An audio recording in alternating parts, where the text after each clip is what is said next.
ಜೈ ರಾಮಕೃಷ್ಣ. ನಮಸ್ತೆ. ಯುಗಾವತಾರ ಶ್ರೀರಾಮಕೃಷ್ಣ ಗ್ರಂಥಾಧ್ಯಯನಕ್ಕೆ ತಮ್ಮೆಲ್ಲರಿಗೂ ಸ್ವಾಗತ. ಅಧ್ಯಾಯ 51, ಪಂಡಿತನ ಪರಾಜಯ. ಪಂಡಿತರ ಸಭೆ ನಡೆದ ಕೆಲ ದಿನಗಳ ಬಳಿಕ ದಕ್ಷಿಣೇಶ್ವರಕ್ಕೆ ಇನ್ನೊಬ್ಬ ಪಂಡಿತ ಬಂದ. ಅವನೇ ಗೌರಿಕಾಂತ ಪಂಡಿತ. ಅಂದಿನ ಆ ಸಭೆಗೆ ಆಮಂತ್ರಿತನಾಗಿದ್ದ ಅವನು ಆಗ ಬರಲಾಗದೆ ಈಗ ಕಾಣಿಸಿಕೊಂಡಿದ್ದಾನೆ. ಇವನೊಬ್ಬ ಮಹಾತಂತ್ರ ಸಾಧಕ, ಬಹಳ ವಿಶಿಷ್ಟ ವ್ಯಕ್ತಿ. ತನ್ನ ತಪಸ್ಸಿನ ಫಲವಾಗಿ ಅನೇಕ ಅದ್ಭುತ ಶಕ್ತಿಗಳನ್ನು ಗಳಿಸಿದ್ದ. ಅವನು ಯಾವುದಾದರೂ ಶಾಸ್ತ್ರ ಸಂಬಂಧವಾದ ಚರ್ಚೆಯಲ್ಲಿ ಭಾಗವಹಿಸಲು ಹೋದನೆಂದರೆ ಅವನ ವರ್ತನೆ ತುಂಬ ವಿಚಿತ್ರವಾಗಿರುತ್ತಿತ್ತು. ಚರ್ಚಾ ಸ್ಥಳವನ್ನು ಪ್ರವೇಶಿಸುತ್ತಿದ್ದಂತೆಯೇ ದೇವಿಯ ಕುರಿತಾದ ಯಾವುದಾದರೊಂದು ಶ್ಲೋಕವನ್ನು ಮತ್ತು ಅದರೊಂದಿಗೆ ಕೆಲವು ಬೀಜಾಕ್ಷರಗಳನ್ನು ಮಹಾರಭಸದಿಂದ ಕೇಳಿದವರ ಎದೆ ನಡುಗುವಂತೆ ಉಚ್ಚರಿಸುತ್ತಿದ್ದ. ಇದರಿಂದ ಅವನೊಳಗೆ ಯಾವುದೋ ಒಂದು ಶಕ್ತಿ ಜಾಗೃತವಾಗುತ್ತಿತ್ತು. ಅಲ್ಲದೆ ಅವನ ಪ್ರತಿವಾದಿಗಳು ಏಕೋ ಅವ್ಯಕ್ತ ಭಯ ವಿಭ್ರಮೆಗಳಿಂದ ಸ್ಥೈರ್ಯವನ್ನೇ ಕಳೆದುಕೊಳ್ಳುತ್ತಿದ್ದರು. ಹೀಗೆ ಗೌರಿ ಪಂಡಿತ ಗಟ್ಟಿಯಾಗಿ ಆರ್ಭಟಿಸುತ್ತಾ ಜಟ್ಟಿಗಳಂತೆ ಬಲಗೈಯಿಂದ ಎಡಭುಜವನ್ನು ಜೋರಾಗಿ ತಟ್ಟಿಕೊಳ್ಳುತ್ತಾ ಬಂದು ವಜ್ರಾಸನದಲ್ಲಿ ಕುಳಿತು ತರ್ಕಯುದ್ಧವನ್ನು ಆರಂಭಿಸಿದನೆಂದರೆ ಅವನನ್ನು ಸೋಲಿಸಲು ಯಾರಿಂದಲೂ ಸಾಧ್ಯವಿರಲಿಲ್ಲ. ಗೌರಿ ಪಂಡಿತ ದಕ್ಷಿಣೇಶ್ವರಕ್ಕೆ ಬಂದಾಗ ಒಂದು ವಿನೋದದ ಪ್ರಸಂಗ ನಡೆಯಿತು. ತನ್ನ ಅಭ್ಯಾಸದಂತೆ ಅವನು ಶ್ರೀ ಶಂಕರಾಚಾರ್ಯ ವಿರಚಿತ ಶ್ಲೋಕವೊಂದನ್ನು ಮತ್ತು ಬೀಜಾಕ್ಷರಗಳನ್ನು ಗಟ್ಟಿಯಾಗಿ ಉಚ್ಚರಿಸುತ್ತಲೇ ದೇವಾಲಯದ ಆವರಣವನ್ನು ಪ್ರವೇಶಿಸಿದ. ಹಾರೇರೇ ನಿರಾಲಂಬೋ ಲಂಬೋದರ ಜನನಿ ಕಂ ಯಾಮಿ ಶರಣಂ ಎಂದರೆ, ಓ ಲಂಬೋದರನ ಜನನಿ, ನಿಸ್ಸಹಾಯಕನಾದ ನಾನು, ನೀನಲ್ಲದೆ ಮತ್ತಾರಲ್ಲಿ ಶರಣು ಹೋಗಲಿ ಎಂದು. ಗೌರಿ ಪಂಡಿತನ ಈ ಹಾರೇರೇರೇ ಎಂಬ ಕೂಗು ಕಾಳಿ ದೇವಾಲಯವನ್ನೆಲ್ಲ ನಡುಗಿಸಿತು. ತಮ್ಮ ಕೋಣೆಯಲ್ಲಿ ಕುಳಿತಿದ್ದ ಶ್ರೀರಾಮಕೃಷ್ಣರ ಕಿವಿಯನ್ನು ಇದು ತಲುಪಿತು. ಇದು ಗೌರಿ ಪಂಡಿತನ ಸಿದ್ಧಿ ಎಂದಾಗಲೇ, ಅವನು ಇಲ್ಲಿಗೆ ಬಂದಿದ್ದಾನೆಂದಾಗಲಿ ಅವರಿಗೆ ತಿಳಿಯದು. ಆದರೂ ಆ ಕೂಗನ್ನು ಕೇಳಿದೊಡನೆ ಅವರೊಳಗಿನ ಯಾವುದೋ ಶಕ್ತಿ ಅವರನ್ನು ಅದಕ್ಕಿಂತ ಜೋರಾಗಿ ಕೂಗುವಂತೆ ಪ್ರೇರೇಪಿಸಿತು. ತಕ್ಷಣ ಅವರು ಸ್ಫೂರ್ತಿಗೊಂಡು ಅದಕ್ಕಿಂತ ಗಟ್ಟಿಯಾಗಿ ಹಾರೇರೇರೇ ಎಂದು ಆರ್ಭಟಿಸಿದರು. ಇದಾರು ತನಗಿಂತ ಜೋರಾಗಿ ಕೂಗುವವರು? ಪಂಡಿತನಿಗೆ ಆಶ್ಚರ್ಯ, ಜೊತೆಗೆ ಅಸಮಾಧಾನ. ಆದ್ದರಿಂದ ಅವನು ಮತ್ತೊಮ್ಮೆ ಇನ್ನೂ ಗಟ್ಟಿಯಾಗಿ ಕೂಗು ಹಾಕಿದ. ತಕ್ಷಣ ಶ್ರೀರಾಮಕೃಷ್ಣರು ಅವನ ಕೂಗನ್ನು ಮುಳುಗಿಸುವಂತೆ ತಮ್ಮ ಎಂದಿನ ಕಂಠಕ್ಕಿಂತ 100 ಪಟ್ಟು ಹೆಚ್ಚು ಗಟ್ಟಿಯಾಗಿ ಕೂಗಿ ಗರ್ಜಿಸಿಬಿಟ್ಟರು. ಅವರೊಳಗೆ ಆ ಶಕ್ತಿ ಅದೆಲ್ಲಿ ಅಡಗಿತ್ತೋ? ಹೀಗೆ ಹಲವಾರು ಬಾರಿ ನಡೆಯಿತು ಆರ್ಭಟ. ಪ್ರತಿ ಸಲವೂ ಶ್ರೀರಾಮಕೃಷ್ಣರ ಗರ್ಜನೆ ಅವನದನ್ನು ಮೀರಿಸುತ್ತಿತ್ತು. ಕೊನೆಗೆ ಪಂಡಿತನ ಉಸಿರಡಗಿ ಹೋಯಿತು. ಅವರಷ್ಟು ಗಟ್ಟಿಯಾಗಿ ಕೂಗಲು ತನಗೆ ಸಾಧ್ಯವಿಲ್ಲವೆಂದರಿದು ತೆಪ್ಪಗಾದ. ಆದರೆ ಈ ಮಧ್ಯೆ ಈ ಭಯಂಕರ ಕೂಗುಗಳನ್ನು ಕೇಳಿ ದೇವಸ್ಥಾನದಲ್ಲಿದ್ದವರೆಲ್ಲ ಇದೇನು ಬಂತೋ ಆಪತ್ತು ಎಂದು ತಲ್ಲಣಿಸಿದರು. ಡಕಾಯಿತರು ನುಗ್ಗಿರಬೇಕೆಂದು ಊಹಿಸಿದ ದ್ವಾರಪಾಲಕರು ದೊಣ್ಣೆ ಬಡಿಗೆಗಳನ್ನು ಹಿಡಿದು ಹೇ ಹೇ ಏನದು, ಯಾರದು ಎಂದು ಕೂಗುತ್ತಾ ಪ್ರಾಂಗಣಕ್ಕೆ ಧಾವಿಸಿದರು. ಬಂದು ನೋಡುತ್ತಾರೆ, ಕಳ್ಳರೂ ಇಲ್ಲ, ಕಾಕರೂ ಇಲ್ಲ. ಹೊಸದಾಗಿ ಬಂದ ಪಂಡಿತನ ಹಾಗೂ ತಮ್ಮ ಚಿಕ್ಕ ಪೂಜಾರಿಗಳ ನಡುವಿನ ಕಂಠಸ್ಪರ್ಧೆ ಇದೆಂದು ಗೊತ್ತಾದಾಗ ಎಲ್ಲರೂ ನಗುತ್ತಾ ಹಿಂದಿರುಗಿದರು. ಗೌರಿ ಪಂಡಿತ ತಾನು ಸೋತೆನೆಂಬುದನ್ನು ಮನಗಂಡು ಖಿನ್ನ ಮನಸ್ಕನಾದ. ಆದರೆ ತನ್ನ ಸೋಲಿನಿಂದುಂಟಾದ ಅಪಮಾನವನ್ನು ಮರೆಮಾಚಲು ಗಟ್ಟಿಯಾಗಿ ನಗುತ್ತಾ ಒಳನಡೆದ. ಶ್ರೀರಾಮಕೃಷ್ಣರು ಕೆಲವೊಮ್ಮೆ ಈ ವೃತ್ತಾಂತವನ್ನು ತಮ್ಮ ಶಿಷ್ಯರ ಮುಂದೆ ನಗುತ್ತಾ ಬಣ್ಣಿಸುತ್ತಿದ್ದರು. ಆಗ ಅವರು ಇನ್ನೊಂದು ವಿಷಯವನ್ನು ತಿಳಿಸಿದರು. ಯಾವ ಸಿದ್ಧಿಯಿಂದ ಗೌರಿ ಪಂಡಿತ ಪ್ರತಿಸ್ಪರ್ಧಿಗಳ ಶಕ್ತಿಯನ್ನು ಸೆಳೆದುಕೊಂಡು ಅಜೇಯನಾಗುತ್ತಿದ್ದನೋ ಆ ಸಿದ್ಧಿಗೆ ಇಲ್ಲಿ ಸೋಲುಂಟಾದ್ದರಿಂದ ಅದು ಅವನಿಂದ ಹೊರಟು ಹೋಯಿತು. ಇದನ್ನು ಜಗನ್ಮಾತೆ ನನಗೆ ಅನಂತರ ತಿಳಿಸಿದಳು. ಆತನ ಶ್ರೇಯಸ್ಸಿಗಾಗಿಯೇ ಅವಳು ಆ ಶಕ್ತಿಯನ್ನು ಅಂದ್ರೆ ತಮ್ಮ ದೇಹವನ್ನು ತೋರಿಸಿ ಇದರೊಳಗೆ ಸೆಳೆದುಕೊಂಡಳು. ಗೌರಿ ಪಂಡಿತನ ವಿಷಯದಲ್ಲಿ ಇನ್ನೂ ಅನೇಕ ವೈಶಿಷ್ಟ್ಯಗಳಿದ್ದವು. ಬಹಳ ದೊಡ್ಡ ತಂತ್ರ ಸಾಧಕನಾದ ಆತ ಪ್ರತಿ ವರ್ಷವೂ ದುರ್ಗಾ ಪೂಜೆಯನ್ನು ನಿಷ್ಠೆಯಿಂದ ಆಚರಿಸುತ್ತಿದ್ದ. ಆದರೆ ಅವನು ಪೂಜೆಗೆ ಇರಿಸುತ್ತಿದ್ದುದು ಪ್ರತಿಮೆಯನ್ನಲ್ಲ, ತನ್ನ ಪತ್ನಿಯನ್ನೇ. ಆಕೆಯನ್ನು ಸಕಲ ವಸ್ತ್ರಾಭರಣಗಳಿಂದ ಸಿಂಗರಿಸಿ ರಂಗವಲ್ಲಿಯಿಂದ ಅಲಂಕರಿಸಿದ ಮಣೆಯ ಮೇಲೆ ಕುಳ್ಳಿರಿಸಿ 3 ದಿನಗಳ ಕಾಲ ಸಾಕ್ಷಾತ್ ದೇವಿ ಎಂಬಂತೆ ಪೂಜಿಸುತ್ತಿದ್ದ. ಕೆಲವು ಸಂಪ್ರದಾಯಸ್ಥ ತಂತ್ರ ಸಾಧಕರು ಪ್ರತಿದಿನವೂ ಪೂಜೆಯ ಬಳಿಕ ಹೋಮ ಮಾಡುವುದುಂಟು. ಅಂತೆಯೇ ಗೌರಿ ಪಂಡಿತನು ಪ್ರತಿದಿನವಲ್ಲದಿದ್ದರೂ ಆಗಾಗ ಹೋಮ ಮಾಡುತ್ತಿದ್ದ. ಅವನು ಹೋಮ ಮಾಡುತ್ತಿದ್ದ ವಿಧಾನ ಮಾತ್ರ ತುಂಬ ವಿಚಿತ್ರ. ಎಲ್ಲರೂ ನೆಲದ ಮೇಲೆ ಇಟ್ಟಿಗೆಗಳನ್ನಿಟ್ಟು ಮರಳು ಹಾಕಿ ಅದರ ಮೇಲೆ ಸಮಿತ್ತುಗಳನ್ನು ಹೊತ್ತಿಸಿ ಆಹುತಿ ಕೊಟ್ಟರೆ, ಗೌರಿ ಪಂಡಿತ ತನ್ನ ಚಾಚಿದ ಎಡಗೈ ಮೇಲೆ ಸುಮಾರು 1 ಮೊಣದಷ್ಟು ಸಮಿತ್ತುಗಳನ್ನು ಜೋಡಿಸಿಕೊಂಡು ಅಗ್ನಿಯನ್ನು ಪ್ರಜ್ವಲಿಸುತ್ತಿದ್ದ ಮತ್ತು ಬಲಗೈಯಿಂದ ಆಹುತಿ ಕೊಡುತ್ತಾ ಹೋಮ ಮಾಡುತ್ತಿದ್ದ. ಇದು ಅವನ ಪರಿಪಾಠ. ಮುಂದೆ ಶ್ರೀರಾಮಕೃಷ್ಣರು ಇದನ್ನು ತಮ್ಮ ಶಿಷ್ಯರಿಗೆ ತಿಳಿಸಿದಾಗ ಅವರಿಗೆ ನಂಬುವುದಕ್ಕೆ ಸಾಧ್ಯವಾಗಲಿಲ್ಲ. ಅಷ್ಟೊಂದು ಭಾರವನ್ನು ಒಂದೇ ರೀತಿಯಾಗಿ ಅಷ್ಟು ಹೊತ್ತು ಕದಲಿಸದೆ ಹಿಡಿದುಕೊಂಡು ಆ ತಾಪಗಳನ್ನೆಲ್ಲ ಸಹಿಸಿಕೊಂಡು ಶಾಂತ ಚಿತ್ತದಿಂದ ಹೋಮ ಮಾಡಲು ಯಾರಿಂದಾದರೂ ಸಾಧ್ಯವೇ ಎಂದು ಆ ಶಿಷ್ಯರು ಭಾವಿಸಿ ಇದೊಂದು ಕಟ್ಟುಕತೆ ಇರಬೇಕು, ಇಲ್ಲವೇ ಅತಿಶಯೋಕ್ತಿ ಇರಬೇಕು ಎಂದು ತಿಳಿದರು. ತಮ್ಮ ಶಿಷ್ಯರ ಮನಸ್ಸನ್ನರಿತ ಶ್ರೀರಾಮಕೃಷ್ಣರು ಆಗ ಹೇಳಿದರು, ಅವನು ಹಾಗೆ ಮಾಡುವುದನ್ನು ನಾನೇ ಕಣ್ಣಾರೆ ನೋಡಿದ್ದೇನೆ. ಇದು ಅವನ ಅನೇಕ ಪವಾಡ ಶಕ್ತಿಗಳಲ್ಲೊಂದು ಅಷ್ಟೇ. ಇಂತಹ ಪ್ರಚಂಡ ಸಾಧಕ ಈ ಗೌರಿ ಪಂಡಿತ. ಸಹಜವಾಗಿಯೇ ಎಲ್ಲರಿಗೂ ಅವನನ್ನು ಕಂಡರೆ ಭಯ ಮಿಶ್ರಿತ ಗೌರವ. ಅವನು ದಕ್ಷಿಣೇಶ್ವರಕ್ಕೆ ಬಂದ ಕೆಲ ದಿನಗಳಲ್ಲೇ ಮಥುರ ಬಾಬು ಮತ್ತೊಮ್ಮೆ ಪಂಡಿತರ ಸಭೆಯನ್ನು ಏರ್ಪಡಿಸಿದ. ವೈಷ್ಣವ ಚರಣ ಅಲ್ಲದೆ ಇತರ ಕೆಲವು ಪಂಡಿತರು ಆಹ್ವಾನಿತರಾಗಿದ್ದರು. ಸಭೆಯ ಉದ್ದೇಶ ಶ್ರೀರಾಮಕೃಷ್ಣರ ದೈಹಿಕ ಆಧ್ಯಾತ್ಮಿಕ ಸ್ಥಿತಿಗಳ ಬಗ್ಗೆ ಶಾಸ್ತ್ರ ಗ್ರಂಥಗಳಲ್ಲಿ ಏನಾದರೂ ಮಾಹಿತಿ ಸಿಕ್ಕೀತೆ, ಏನಾದರೂ ವಿವರಣೆ ಇರಬಹುದೇ, ಇದ್ದರೆ ಅವುಗಳ ಅಭಿಪ್ರಾಯವೇನು ಎಂಬೀ ವಿಷಯಗಳನ್ನ ಗೌರಿ ಪಂಡಿತನು ಇತರರೊಂದಿಗೆ ಚರ್ಚಿಸಬೇಕೆಂಬುದು. ಪಂಡಿತ ದಿಗ್ಗಜಗಳೆರಡು ಸೇರಲಿದ್ದ ಈ ಚರ್ಚೆ ತುಂಬ ಕುತೂಹಲಕರವಾಗುವ ಎಲ್ಲ ಲಕ್ಷಣಗಳಿದ್ದವು. ಹಿಂದಿನಂತೆಯೇ ಭೈರವಿ ಬ್ರಾಹ್ಮಣಿ, ಮಥುರ ಬಾಬು ಹಾಗೂ ಶ್ರೀರಾಮಕೃಷ್ಣರು ಈ ಸಭೆಯಲ್ಲಿ ಪಾಲ್ಗೊಳ್ಳಲಿದ್ದರು. ಕಾಳಿ ಮಂದಿರದ ಮುಂದಿನ ಸಭಾ ಮಂಟಪದಲ್ಲಿ ಒಂದು ದಿನ ಬೆಳಗ್ಗೆ ಸಭೆ ನಡೆಯುವ ಏರ್ಪಾಡಾಯಿತು. ಅಂದು ವೈಷ್ಣವ ಚರಣ ಕಲ್ಕತ್ತದಿಂದ ಬರುವವನಿದ್ದ. ಶ್ರೀರಾಮಕೃಷ್ಣರು ಗೌರಿ ಪಂಡಿತನೊಂದಿಗೆ ಅವನಿಗಾಗಿ ಕಾಯುತ್ತಾ ಹೊರಗೆ ನಿಂತಿದ್ದರು. ಆದರೆ ಅವನು ಬರುವುದು ಏಕೋ ತಡವಾದ್ದರಿಂದ ಇಬ್ಬರೂ ಒಳ ಹೊರಟರು.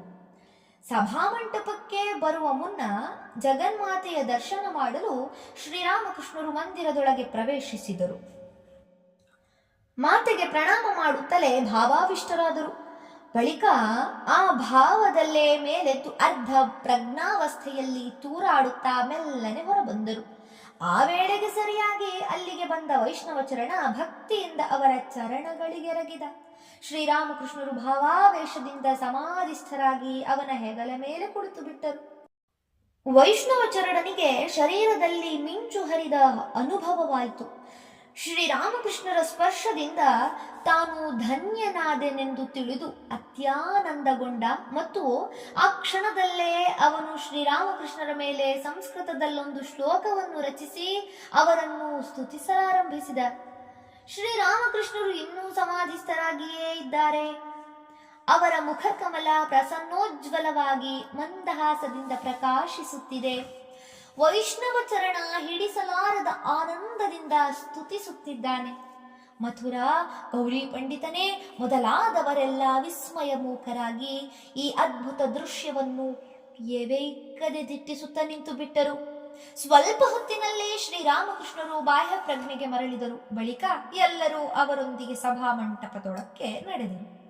ಈಗ ಶ್ರೀರಾಮಕೃಷ್ಣರ ದೈಹಿಕ ಮಾನಸಿಕ ಅವಸ್ಥೆಗಳ ಕುರಿತಾಗಿ ವೈಷ್ಣವ ಚರಣನಿಗೂ ಗೌರಿ ಪಂಡಿತನಿಗೂ ಚರ್ಚೆ ನಡೆಯಬೇಕು. ಆ ಅವಸ್ಥೆಗಳಿಗೆ ಕಾರಣ ಅವರ ಉನ್ನತ ಆಧ್ಯಾತ್ಮಿಕ ಸಾಧನೆಗಳೋ ಅಥವಾ ದೈಹಿಕ ರೋಗಗಳೋ ಎಂದು ನಿಶ್ಚಯಿಸಬೇಕು. ಇವರಿಬ್ಬರೂ ಭೈರವಿ ಬ್ರಾಹ್ಮಣಿಯ ವಾದವನ್ನು ಆಲಿಸಿ ಅನಂತರ ತಮ್ಮ ತೀರ್ಪನ್ನು ನೀಡಬೇಕೆಂಬುದು ಮೊದಲಿನ ಯೋಜನೆಯಾಗಿತ್ತು. ಆದರೆ ವೈಷ್ಣವಚರಣ ಅದಾಗಲೇ ಭೈರವಿಯ ವಾದವನ್ನು ಸಂಪೂರ್ಣವಾಗಿ ಅನುಮೋದಿಸಿ ಬಿಟ್ಟಿದ್ದನಲ್ಲ.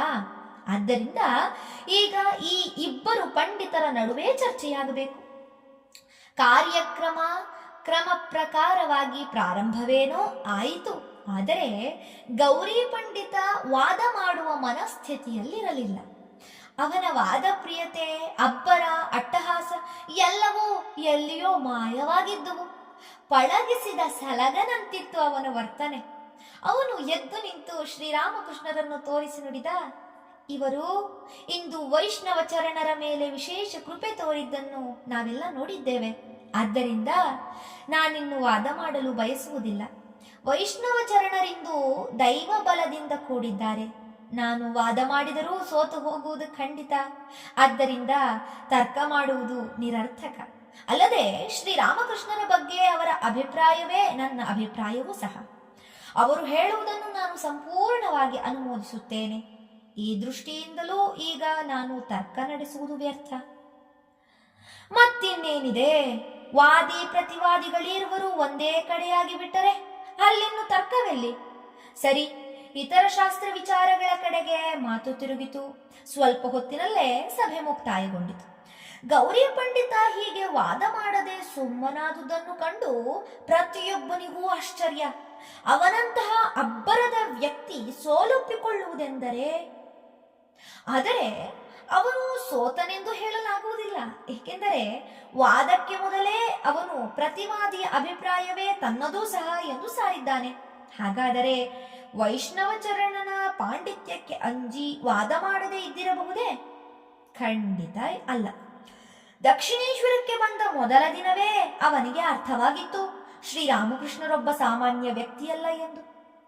ನಂತರದ ದಿನಗಳಲ್ಲಿ ಅವರನ್ನು ಸನಿಹದಿಂದ ಕಂಡು ಅವರ ಮಹಿಮೆಯನ್ನರಿತಂತೆ ಅವನ ನಂಬಿಕೆ ಮತ್ತಷ್ಟು ದೃಢವಾಯಿತು.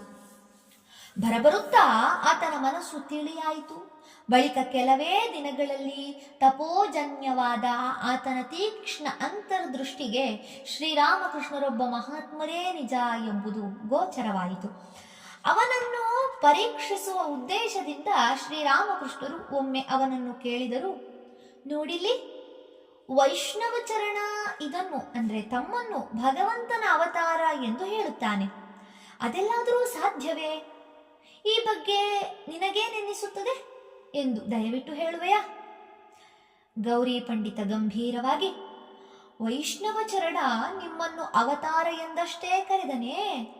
ಹಾಗಾದರೆ ಅವನು ಹೇಳಿದುದು ಬಹಳ ಕಡಿಮೆ ಎಂದೇ ಅನ್ನಬೇಕಾಗುತ್ತದೆ. ನನ್ನ ದೃಢ ನಂಬಿಕೆ ಏನೆಂದರೆ, ಯಾರ ಅಂಶ ಮಾತ್ರದಿಂದ ಯುಗ ಯುಗಗಳಲ್ಲಿ ಮನುಕುಲದ ಒಳಿತಿಗಾಗಿ ಅವತಾರ ಪುರುಷರು ಉದ್ಭವಿಸುತ್ತಾರೋ ಮತ್ತು ಯಾರ ಶಕ್ತಿಯಿಂದ ತಮ್ಮ ಕಾರ್ಯವನ್ನು ಸಾಧಿಸುತ್ತಾರೋ ಅವರೇ ನೀವು. ಶ್ರೀರಾಮಕೃಷ್ಣರು ಮುಗುಳ್ಳಕ್ಕೂ, ನೀನು ಅವನಿಗಿಂತಲೂ ಮುಂದೆ ಹೋಗಿಬಿಟ್ಟಿಯಲ್ಲ. ಆದರೆ ನಿನಗೆ ಹಾಗೆನ್ನಿಸಿದ್ದೇಕೆ ಎಂದು ಹೇಳಬಲ್ಲೆಯಾ? ಗೌರಿ ಪಂಡಿತ, ಶಾಸ್ತ್ರವಾಕ್ಯಗಳು ಮತ್ತು ನನ್ನ ಸ್ವಂತ ಅನುಭವ ಇವೆರಡನ್ನೂ ಆಧರಿಸಿ ನಾನೀ ಮಾತನ್ನು ಹೇಳುತ್ತಿದ್ದೇನೆ. ಯಾರಾದರೂ ಅದು ತಪ್ಪೆಂದು ಹೇಳಿ ಅದರ ವಿರುದ್ಧವಾಗಿ ವಾದಿಸುವುದಾದರೆ ನಾನು ನನ್ನ ಅಭಿಪ್ರಾಯವನ್ನು ರುಜುವಾತುಪಡಿಸಲು ಸಿದ್ಧ. ಶ್ರೀರಾಮಕೃಷ್ಣರು ಮುಗ್ಧ ಬಾಲಕನಂತೆ ನುಡಿದರು, ಏನೋಪ್ಪ, ನೀನು ಏನೇನೋ ಹೇಳುತ್ತಿ. ಯಾರಿಗೆ ಅರ್ಥವಾಗುತ್ತದೆ ಅವೆಲ್ಲ? ನನಗಂತೂ ಅದೊಂದು ತಿಳಿಯದು. ಗೌರಿ ಪಂಡಿತ, ಹೌದು ಹೌದು, ಅದು ಸರಿಯೇ. ಯಸ್ಯಾ ಮತಂ ತಸ್ಯ ಮತಂ ಮತಂ ಯಸ್ಯ ನ ವೇದ ಸಹ. ಯಾರೂ ತಾನು ಅರಿತಿಲ್ಲ ಎನ್ನುವನೋ ಅವನು ಅರಿತಿದ್ದಾನೆ, ಯಾರು ತಾನು ಅರಿತಿದ್ದೇನೆ ಎನ್ನುವನೋ ಅವನು ಅರಿತಿಲ್ಲ ಎನ್ನುತ್ತದೆ ಉಪನಿಷತ್ತು. ನೀವು ಹೇಳುತ್ತಿದ್ದೀರಿ ನನಗೊಂದೂ ತಿಳಿಯದು ಎಂದು. ಇತರರು ನಿಮ್ಮನ್ನು ಹೇಗೆ ಅರಿಯಬಹುದೆಂಬುದನ್ನು ನೀವೇ ಕೃಪೆ ಮಾಡಿ ತಿಳಿಸಿಕೊಡಬೇಕು. ನೀವು ಯಾರ ಮೇಲಾದರೂ ಕರುಣೆ ತೋರಿ ನಿಜವನ್ನು ಅರಿಯಲು ಅವಕಾಶ ಮಾಡಿಕೊಟ್ಟರೆ ಅಂಥವರು ಮಾತ್ರ ಅದನ್ನು ಅರಿಯಬಲ್ಲರು. ಪಂಡಿತನ ದೃಢ ವಿಶ್ವಾಸದ ಮಾತುಗಳನ್ನು ಕೇಳಿ ಶ್ರೀರಾಮಕೃಷ್ಣರು ಸುಮ್ಮನೆ ಮುಗುಳ್ನಕ್ಕರು. ದಿನ ಕಳೆದಂತೆ ಗೌರಿ ಪಂಡಿತನಿಗೆ ಶ್ರೀರಾಮಕೃಷ್ಣರ ಮೇಲಿನ ಆಕರ್ಷಣೆ ಹೆಚ್ಚುತ್ತಾ ಬಂದಿತು. ಅವರ ದಿವ್ಯ ಸತ್ಸಂಗದಲ್ಲಿ ಆತನ ಶಾಸ್ತ್ರಜ್ಞಾನ ಮತ್ತು ಸಾಧನೆಗಳ ಫಲವು ಗಳಿತವಾಗಿ ತೀವ್ರ ವೈರಾಗ್ಯದ ರೂಪದಲ್ಲಿ ವ್ಯಕ್ತವಾಯಿತು.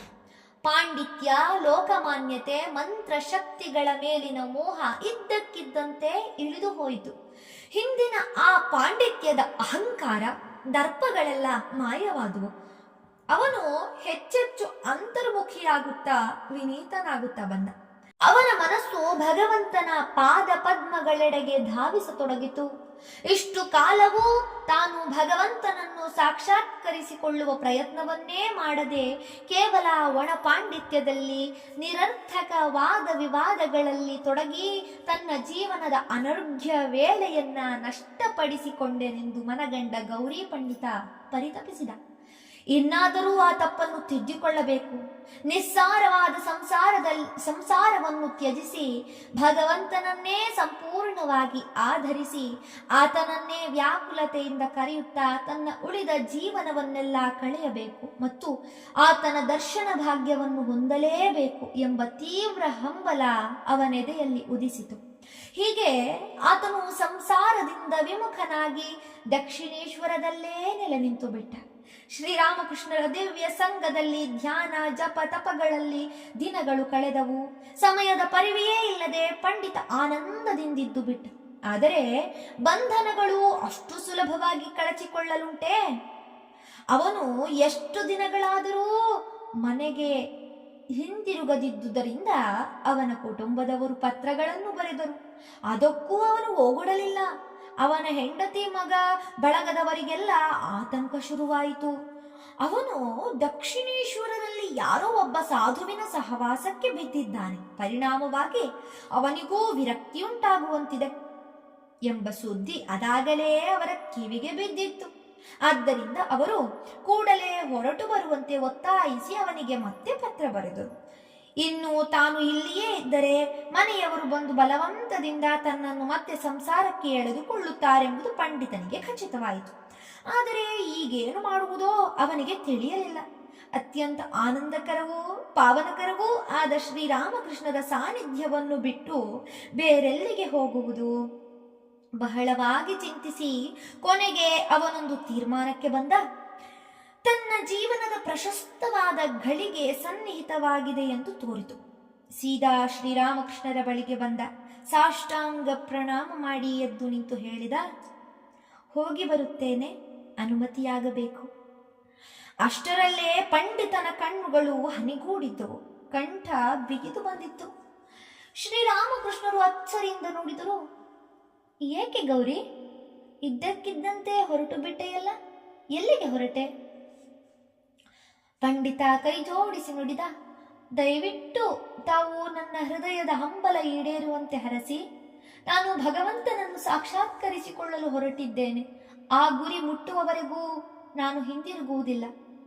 ಹೀಗೆಂದ ಗೌರಿ ಪಂಡಿತ ಅಲ್ಲಿಂದ ಹೊರಟು ಬಿಟ್ಟ.